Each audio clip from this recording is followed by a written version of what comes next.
Here is chapter 16 of Someone Was Watching. In less than 15 minutes, they were back at the first motel, the Westview Shores. Not new, not fancy, and definitely not on the shore. A quarter-mile of side road and several other pieces of property separated it from the beach, but it looked clean. Chris had a story ready for the desk clerk, an explanation for why he and Pat were staying there by themselves. An aunt and uncle had been delayed in meeting them in town and taking them to their place in the country. Sudden illness. Nothing real serious, though. They should be able to get there in a couple of days. But the woman behind the counter didn't ask. $32 was all she said when Chris told her they wanted a room. That was more than Chris had figured this place would cost. Quite a bit more. But at least she was willing to take their money, and he doubted that any of the other places would be cheaper. She handed him a registration card. Payable in advance, she added, and returned her attention to a small television set. The TV blared loudly over the noise of the air conditioner, which didn't seem to be working. The cramped room was hot and stuffy. An orange cat jumped up on the woman's lap, stretched and plopped down, its eyes on Chris. The woman absent-mindedly stroked its chin and chest. Chris and Pat each put a 20 on the counter. The woman wiped some sweat from the base of her fat neck and made change for them while Chris filled out the registration. Fred Barnes, he wrote, Green Bay, Wisconsin. Barely glancing at it, she filed the registration in a drawer under the counter. Roommate, she said, handing Chris a key with a green plastic tag attached. The gold number was worn to a shadow. She turned back to the television, her face a mask of indifference. Any places around here we can get ice cream? Pat asked. Good, Chris thought. The direct approach. Only this woman didn't really seem like the helpful type. She kept staring at the flickering screen. Chris wondered if she'd even heard the question, but then she turned to face Pat. Ice cream? She said, as if waking from a trance.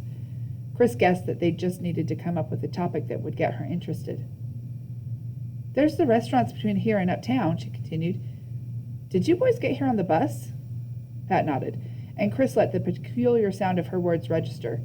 They were different, chewed on and softened and drawn out. Then you must have seen some of them on the way here from the bus stop. Drive-ins, you know. Handouts, I call them. Then there's some more on the other side of the bus stop, in with the shops. Regular restaurants. Some of them have milkshakes, sundaes, stuff like that. Good stuff. You might try Murdoch's. Chris watched her swallow. Her mouth is actually watering, he thought. Any shops that sell ice cream, he thought, like ice cream cones and dishes of ice cream. Not yet, she said dreamily, a little grin lifting up the corners of her mouth. But there's one opening up soon, I hear. The word here came out, here. When? Where? Chris asked, hoping he didn't sound anxious. She didn't seem to notice. A few more days, I think. Probably after you boys leave. How long are you staying, anyway? Just a couple of days, Chris said, until my aunt and uncle get here. At least he got to use part of his story. Where? Pat said. The woman looked at him with a blank expression. Where is the ice cream shop? He asked slowly, dragging out each word. Chris could see him losing his patience. It ain't open yet, she said. Pat looked over at Chris for some help. Can you tell us where it will be when it opens? Chris asked, just in case we're still here. Sure, she said, as if wondering why they hadn't asked earlier. It's about 2 blocks past the bus stop, the T-Bird shop, but on the water side of the street, the same side as the post office and Murdoch's, next to the toy shop. You can't miss it. The name's already up. Kind of cute, she said, looking past Chris at the window behind him, as if the name were painted there. The Cloverbud, she said, but it came out the Clovabud. She shook her head slowly. Not sure what it has to do with ice cream, but it's kind of pretty. Chris had stopped listening to her after Cloverbud. Having her say the name triggered an instant replay of everything that had happened in the last few days. The knot in his stomach tightened, and he could feel the sweat forming in his pores. He glanced at Pat, who looked nervous and excited at the same time. Let's go, Rocky, he said. Thanks, Pat said to the woman. They were halfway across the office when she called, Hey! Chris froze, then cautiously turned around, watching Pat do the same. The woman looked at them without blinking, her eyes glistening in the sunlight, coming in through the half-opened window blinds. Then a faint grin lifted the corner of her mouth. Go Packers! She shouted, smiling broadly and raising her fist in the air.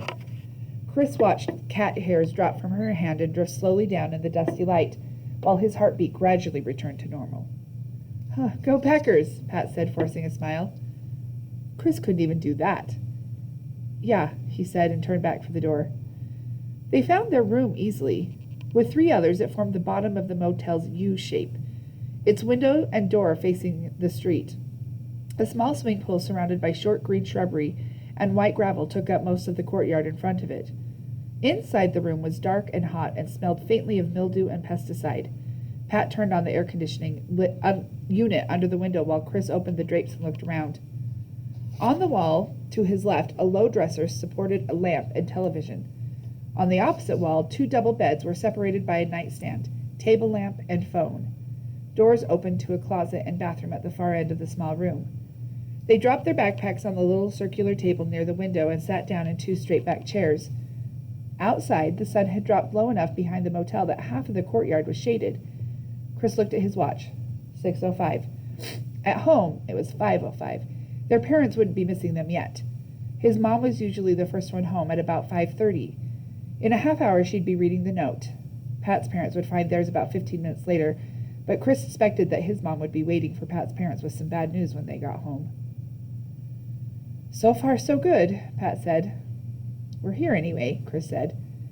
And we already know where the shop is, said Pat. Now to find the house.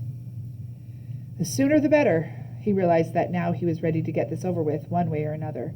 He walked to the phone, got an outside line, and dialed information. The number the operator gave him matched the one they already had. When he asked for the address, she referred him to another number, which he wrote down on the small pad of paper on the nightstand, and quickly dialed. He asked for the address to be repeated twice, carefully writing it on the notepad. 417 East Orchard, he said, hanging up the phone. Now all we have to do... Chris! Pat shouted, his nose pressed to the window. Chris started toward him and then stalled halfway there, unable to move. Lumbering out of the bend in the highway and heading for town in the straight section of road in front of the motel was a big white van with a giant ice cream cone painted on the side. Chris didn't have to read the words below it. He knew what they said. Sunlight glinting off the driver's window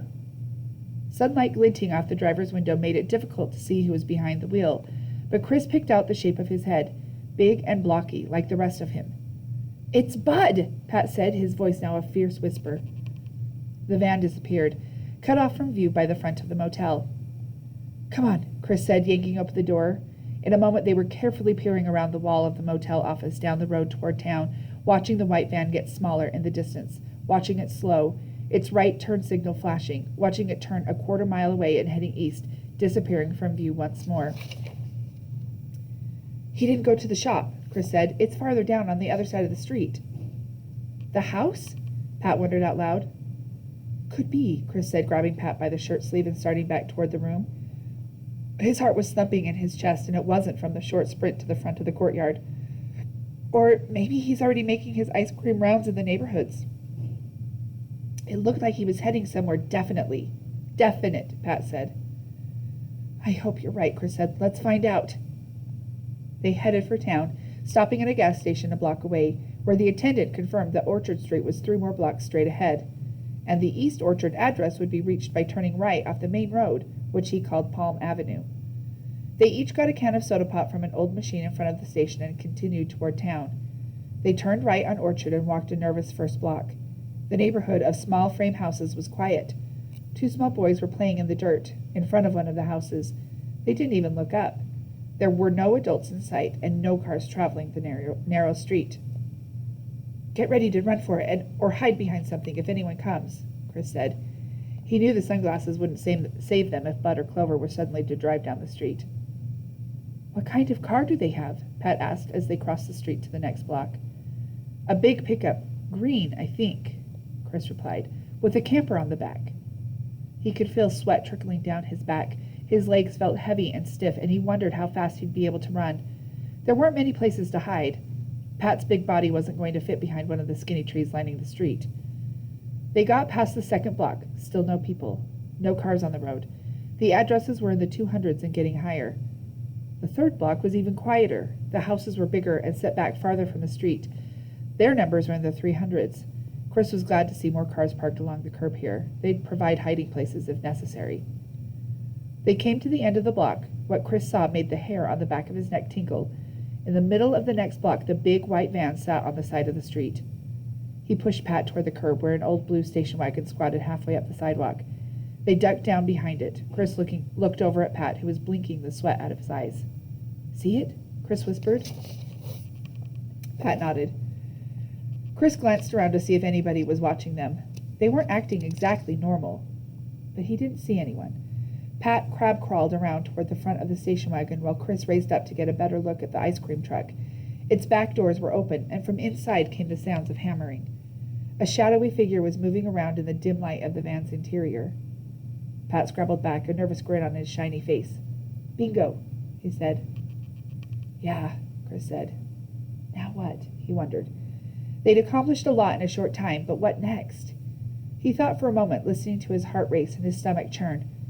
"I think we need to come back after dark," he said finally. "We can't get any closer now." "I was hoping you'd say that. This place is giving me the creeps." They hurried back up the street, trying to stay low and out of sight, looking over their shoulders to make sure they hadn't been spotted, trying not to appear too suspicious in case people were looking out their front windows. But the hammering from the van continued until it faded to a faint tap-tap-tap in the distance, and no curious faces spied out at them from behind closed draperies. They slowed and walked the rest of the way to Palm Avenue.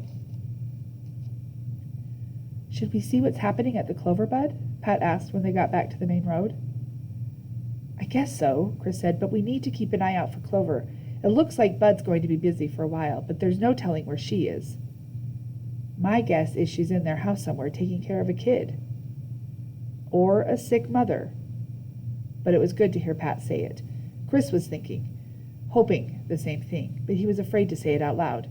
For some reason, even though they were in Florida and they'd already found the new Cloverbud and Bud and Clover's house and the ice cream truck, and they'd actually seen Bud, the next step, finding Molly, was still hard to imagine. He had to concentrate on where they were and what they were doing. Chris looked at his watch, 6:45. By now, his mom and maybe his dad and probably Pat's parents would know. How was it affecting them? "You think they've called out the National Guard yet?" he asked. "Our parents, I mean." "Probably just the FBI," Pat said. He took a deep breath, letting it out slowly, and shrugged as if trying to shed any thoughts of home. "Let's go," he said. They started toward town, nervously watching the passing cars and pedestrians, checking behind them every few steps to make sure the ice cream truck wasn't back on the road. Chris felt as if they were walking down the middle of the street carrying a neon sign that said, "Runaway." They passed 2 drive-in restaurants. The smells of hamburgers and French fries drifted out to the sidewalk, reminding Chris of how hungry he was. He could imagine what Pat was thinking about, but didn't ask. Not yet. He just had to get to the Cloverbud. The t-shirt shop was closed when they walked past it. They crossed the street and continued north past other shops, some of which were still open. At Murdoch's, they paused. The aroma of cooking coming out the open door of the little restaurant was overwhelming, and stopped them in their tracks. They looked at the menu posted by the door and stared in through the big front window. The place was crowded. People sharing a meal, couples and families, talking and laughing. Suddenly, Chris wanted to see his family. All of them. "On the way back," Pat said, pulling him away from the window. "Let's eat here on the way back." The Cloverbud was on the next block. They approached it cautiously, but it was empty and locked. From the outside, it looked much like the original Cloverbud, except for the signs of ongoing remodeling. Boards and sawhorses and tools and a ladder were visible through the front window. Debris was scattered around on the wood floor. But it looked mostly complete.